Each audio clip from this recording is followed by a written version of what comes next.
Good morning, la communauté QSE. Aujourd'hui, nous allons parler de vigilance dans la loi française avec son extension dans le droit européen. La loi française sur le devoir de vigilance des sociétés mères et des entreprises donneuses d'ordre a été publiée en mars 2017. Aujourd'hui, elle est d'actualité puisque 5 ans après sa mise en œuvre, en février 2022, elle fait l'objet d'un rapport signé par 2 députés. Deuxième actualité, elle inspire actuellement un projet de directive européenne.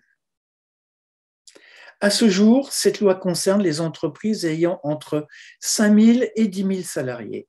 Elle leur fixe comme objectif d'identifier les risques et de prévenir les atteintes graves au plan environnemental, en matière de sécurité et de santé et en matière de liberté fondamentale, sans oublier les droits humains et la corruption. Sont concernées leurs propres activités, mais aussi celles de leurs filiales, sous-traitants et fournisseurs, en France comme à l'étranger. Sur la base d'une hiérarchisation des risques et atteintes graves identifiées, les entreprises concernées doivent publier et mettre en œuvre un plan de vigilance indiquant les actions d'atténuation et de prévention de ces risques et atteintes graves. Après avoir identifié différentes faiblesses de la loi, le rapport de ces 2 députés énonce différentes propositions. Abaisser le seuil d'assujettissement à 5 000 salariés en France et 10 000 en comptant les filiales à l'extérieur. Un nouveau critère d'assujettissement est proposé, le chiffre d'affaires.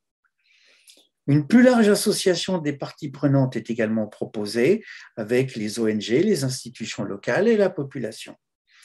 Une couverture de toute forme juridique, car aujourd'hui, des entreprises comme Lidl, Zara ou Primark ne sont pas concernées. Et enfin, la création d'une autorité indépendante pour accompagner ces parties prenantes.